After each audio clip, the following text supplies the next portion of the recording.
Assalamualaikum warahmatullahi wabarakatuh. Shalom, Om Swastiastu, Namo Buddhaya, dan salam kebajikan. Saya Mel Cecilia Sakaryama Solo dengan NIM 210404502033 dari kelas BKB Angkatan 2001. Nah, di video kali ini saya akan menjelaskan secara singkat teori dan teknik pendekatan psikoanalisis Adlerian dan eksistensial untuk memenuhi ujian tengah semester. Disimak ya video berikut. Pembahasan pertama yaitu yang saya bahas teori dan teknik pendekatan psikoanalisis. Nah, adapun biografi Sigmund Freud yaitu di sini Sigmund Freud di mana dia lahir pada 6 Mei 1856 di desa kecil Freiburg, Moravia. Disinilah Freud menghabiskan sebagian besar hidupnya. Sigmund Freud adalah anak yang cerdas dan selalu menjadi yang teratas di kelasnya. Dia ini menghadiri sekolah kedokteran di Wina dan melakukan penelitian di bawah bimbingan Ernst Blocher, seorang profesor fisiologi. Freud ini menghabiskan sebagian besar waktunya untuk belajar di bidang ilmu saraf. Freud ini sangat tertarik dengan kasus histeris dan mulai menggunakan teknik hipnotis dalam praktik medisnya. Setelah bertugas sebagai ahli saraf dan direktur rumah sakit anak di Berlin, dia kembali ke Wina dan menikah dengan Martha Bernays. Kemudian mempraktikkan neuropsikiaternya melalui berbagai buku dan ceramah. Freud juga dikenal banyak orang. Meskipun memiliki cara berpikir yang bertentangan dengan ideologi dominan dunia medis saat itu, ia mendapatkan banyak simpati dan dukungan dari orang-orang beragama. Itu adalah cikal bakal gerakan psikoanalisis Freud. Freud ini adalah tokoh psikologis dalam atau tokoh psikoanalitik yang menggambarkan jiwa sebagai gunung es. Kemudian ada juga struktur kepribadian menurut Sigmund Freud. Yang pertama ada ID. ID ini merupakan energi psikis dan naluri yang menekan manusia agar memenuhi kebutuhan dasar seperti misalnya kebutuhan makan, seks, menolak rasa sakit atau tidak nyaman. Kemudian ada ego. Ego berada di antara alam sadar atau alam di bawah sadar. Tugas ego memberikan tempat pada fungsi mental utama, misalnya penalaran, penyelesaian masalah dan pengambilan keputusan. Yang ketiga ada superego yang mengacu pada moralitas dalam kepribadian. Superego sama halnya dengan hati nurani yang mengambil nilai baik dan buruk. Sebagai ID, superego tidak mempertimbangkan realitis karena tidak bergumul dengan hal realistik kecuali ketika impuls seksual dan agresivitas ID dapat terpusatkan dalam pertimbangan moral. Selanjutnya teknik konseling pada pendekatan psikoanalisis dalam psikoterapi Freud. Di sini dia menerapkan 5 teknik, yaitu pertama asosiasi bebas. Maksudnya yaitu teknik yang memberikan kebebasan kepada konselor untuk mengemukakan segenap perasaan dan pikirannya yang terlintas di benaknya, baik yang menyenangkan maupun yang tidak menyenangkan. Kedua, ada juga analisis mimpi. Teknik ini merupakan teknik di mana konselor mengemukakan segenap mimpi-mimpinya kepada konselor. Kemudian yang ketiga, analisis transferensi. Transferensi adalah respon konseling kepada konselor. Kemudian ada yang keempat, analisis resistensi. Resistensi ini merupakan sikap dan tindakan konseling untuk menolak keberlangsungan terapi atau mengungkapkan hal-hal yang menimbulkan kecemasan. Pembahasan kedua yaitu teori dan teknik pendekatan Adlerian yang memuat pandangan tentang hakikat manusia menurut Adler. Manusia dimotivasi terutama oleh hubungan sosial, bukannya desakan seksual. Perilaku adalah berorientasi tujuan dan kesadaran adalah fokus dari terapi. Berbeda dengan Freud, Adler menekankan pilihan dan pertanggungjawaban, makna kehidupan dan perjuangan untuk sukses menyelesaikan dan kesempurnaan. Adler dan Freud menciptakan teori-teori yang sangat berbeda, walaupun keduanya tumbuh di kota pada era sama dengan didikan sebagai dokter oleh universitas yang sama.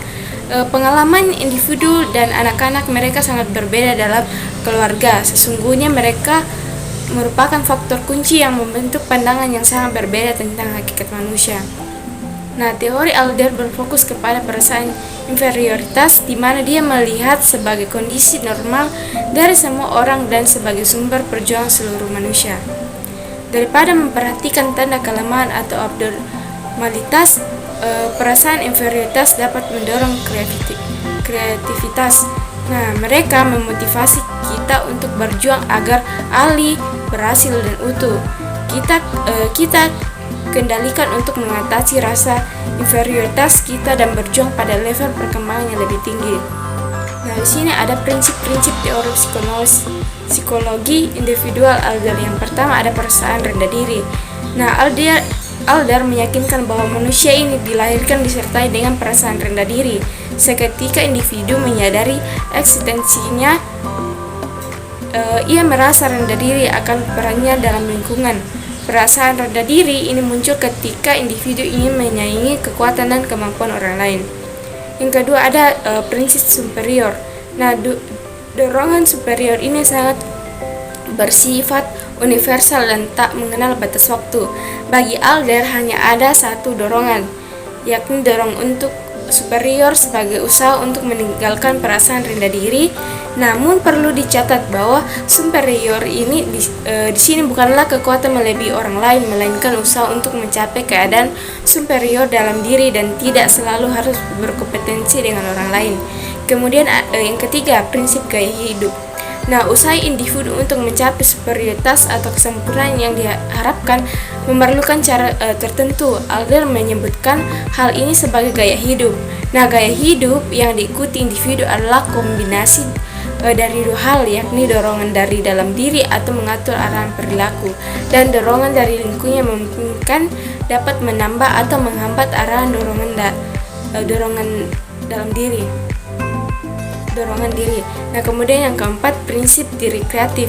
Nah, diri yang kreatif adalah faktor yang sangat penting dalam kepribadian individu. Sebagai hal ini dipandang sebagai penggerak utama, sebab pertama bagi semua tingkah laku.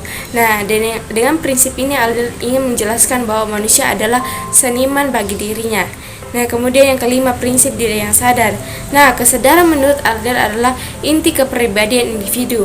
Meskipun tidak secara eksplisit Adler menyatakan bahwa ia yakin akan kesadaran, namun secara eksplisit termaksud dalam setiap karyanya. Nah, Adler merasa bahwa manusia menyadari segala hal yang dilakukannya setiap hari dan ia dapat menilainya sendiri. Yang keenam ada prinsip tujuan semu. Nah, meskipun Adler mengakui bahwa masa lalu adalah penting, namun ia menganggap bahwa yang terpenting adalah masa depan. Yang terpenting bukan apa yang telah individu lakukan, melainkan apa yang akan individu lakukan dengan diri kreatifnya itu pada saat tertentu. Kemudian ketujuh ada prinsip minat sosial. Nah, setelah melalui proses evaluasi tentang dorongan utama perilaku individu, Adler mengatakan pula bahwa manusia memiliki minat sosial, bahwa manusia dilahirkan dikaruniai minat sosial yang bersifat universal. Nah, kebutuhan ini terwujud dalam komunikasi dengan orang lain, yang pada masa bayi mulai berkembang melalui komunikasi anak dengan orang tua. Selanjutnya ada proses tahapan dan teknik konseling pendekatan Adlerian.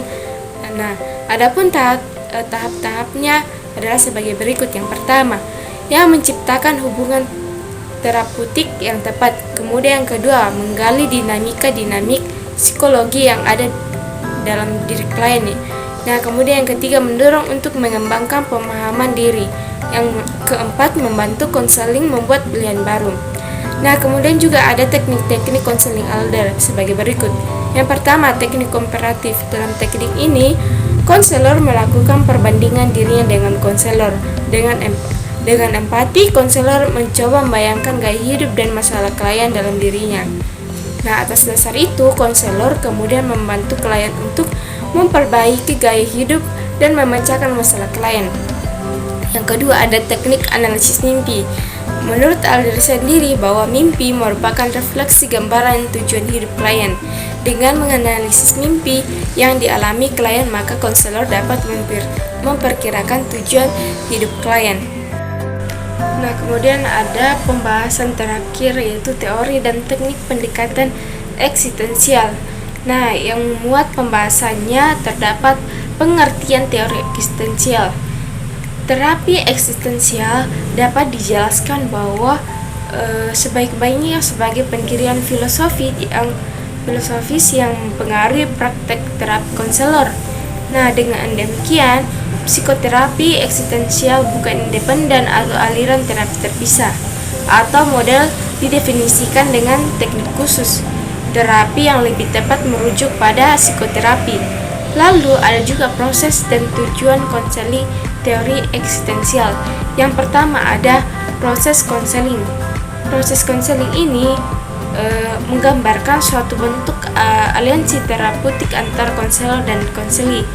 Dalam proses ini, konselor eksistensial mendorong kebebasan dan tanggung jawab, mendorong konseli untuk menangani kecemasan, dan mendorong munculnya upaya-upaya untuk membuat pilihan bermakna. Nah, tujuan yang kedua ada tujuan konseling. Nah, tujuan dasar dari pihak sistem terapi adalah memungkinkan individu memperoleh konsep kebebasan dan tanggung jawab untuk bertindak.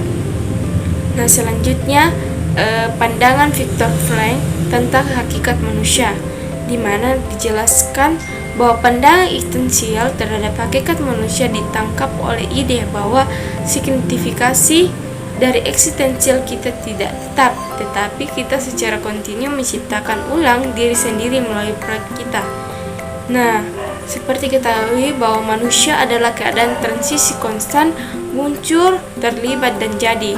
Menjadi orang mengimplikasikan bahwa kita menemukan dan memuat pemahaman tentang eksistensial kita.